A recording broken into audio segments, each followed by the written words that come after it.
Hello everyone, again my name is Brian Garinger, President and CEO of First and Service Staffing Solutions, back for another week, and great to have you with us. Definitely appreciate you coming on. We appreciate you being part of this. We're watching so many things blow up on Facebook, on Instagram. We're watching the presence be important, and that means the shares happening, the likes happening, the comments happening, and what that makes us realize doing these videos that the people are recognizing it and they're getting something out of it. And that is our goal each and every week, for you to get something out of it.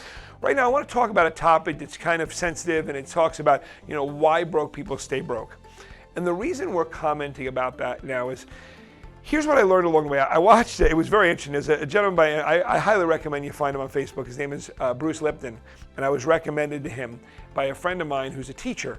And he, as a teacher, he's worked his way to principal, but he said, Brian, what I never understood is why I always continued, even though you make more money, and he's a wonderful man, loves his position, but he said you still stay broke a lot of times. You still maybe how you manage your money, and a lot of it's managing thought process. And one thing Bruce said, and I find so many of his videos so intriguing on Facebook, is he said that you could take a foolish person who grew up in a rich family, and they continue to stay rich. And you could take a broke person who works really, really hard, and they continue to stay poor.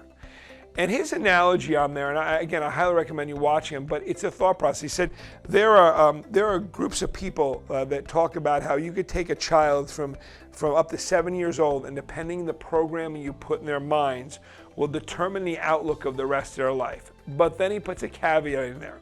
It all depends what you do with the programming of your mind. See, I spent years of my life working, wondering why the harder I worked, even though I accomplished more, but I never seemed to get ahead. And then I spent years of my life educating myself, training my brain, working on my mind, working on my thought process, controlling what I watched, controlling who I spoke to, which is a really big thing, because sometimes the closest people to us can be the most damaging. They don't mean to be. They just don't know any better. So you keep on going back to them. I keep on going back to them for advice. And their advice sounds logical, but the reality is it's not the advice of someone who's moving on, succeeding, generating revenue, generating wealth, taking care of their family forever. So the concept of why do people stay broke, a lot of times it's not always the work we do. It's the how we do the work and the thought process. A very wealthy man said to me, and I said this in a video a while back, I remember this man, he took time in my life. I went to his house one day, this is 20 plus years ago, and I knocked on his door, I had to drop something off, he was eating dinner. And the man has been successful in many arenas of life, from conventional business to even today in nonprofit, something very passionate for his heart. And we sat on his front steps, I never forget this, in the Long Island region, and he said, he started sharing with me. And he said, Brian, I want to share a thought with you, something my dad and my uncle taught me many years ago. He said, money is not out there, money's in here. So a lot of he said to me, a lot of problems people have is they think that they're finding it there. It's a thought process in your head. Now granted, there are those lotto winners that come upon money. There are those people that maybe inherit money. But usually the people who inherit money, a lot of them have been trained up by a family member who created the money so they can use that thought process and mindset. But you do hear very high numbers of athletes, and you hear very high numbers of even lottery winners who make money and they lose everything because they never did this here. So here's what I want to encourage you right now. And I want to encourage you to think about this in a very strong, passionate way. What do you want the next 5 years of your life to look like? What are you going to do to make a change? And in making a change, that's going to take some conscious effort to educate and learn and program this. Train of who you're surrounding yourself with, what you're allowing to go in, and when it goes in, maybe catching it quicker. See, when you decide to make decisions in your life where you're not going to allow certain things to affect you anymore, here's what happens with that. What you do is you might still slip up and say, oh my gosh, it's going to be a terrible day. But you know what? But what you do is you catch it quick and you spew it out. You don't let it come in. There's a great book that says life and death is in the power of the tongue. And a lot of that controls whether we're successful or not. Now listen, I grew up in a normal middle class family.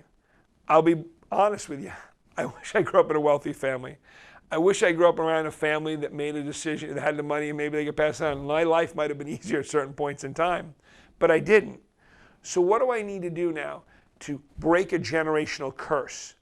Meaning, if I continue doing what I'm doing and I don't change, then my daughters are going to see that. They're not going to change, and life is not getting easier. It's getting harder for people as we go on. They did say this is the first generation didn't live as good as the past generation of their family. So do I have to make a change to change a generational curse? Now, with that being said, I've got to think about it. I have to think about myself. I have to think about the next generations to come, my children and my children's children.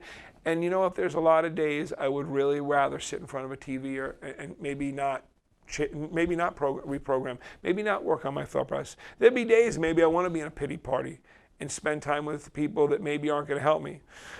But a couple years back, I made a conscious effort to say, listen, I have some wonderful people around me. I'm not just going to be like a jerk and push them out of my life, but I'm going to call them less. I'm going to talk to them less. And you know what? When they do call me, I might not pick up as much. Maybe I'm going to shoot a text back and say, you know what? I don't have time right now. We'll connect later. Because there was a lot of people I allowed to be takers in my life. It wasn't their fault. It was mine.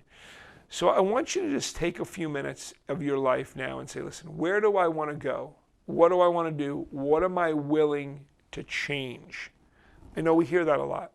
But a couple simple steps to change is this. Sit back and say to yourself, who are the people that are helping me go somewhere in life? And who are the people that are taking and sucking the energy away from me? Some very close people in my life that I loved, they were sucking the life away from me. And here's how I knew they weren't the right people to be around. As soon as I started talking about wanting to move forward, and I wanted to include them because I love them, what happened was they automatically started making fun of me, spewing things at me, and trying to hold me back. I had some very good friends who were intrigued by what I said, and they wanted to come on the journey. We went on the journey together. But the ones who kept on wanting to take, I had to make a decision. They're not helping me, they're hurting me. So number one, who you surrounding yourself? Number two, what is it you're reading? What kind of books, what kind of education you're reading? How much time are you spending on television and internet versus education? Now, internet, you can get some tremendous education. Again, I recommend this gentleman, Bruce Lipton. He's got some incredible videos. How much time are you spending mentally controlling your mind and also physically taking care of yourself? Now, listen, I'm probably never going to have, I would joke, a six-pack in a stomach. Maybe that's never going to be me. But do I mentally do some things for myself? Do I go to the gym? One of the greatest freedoms for me is going for a walk. I just mentally, or going for a bike ride. That helps me. What does it helps you to clear your mind?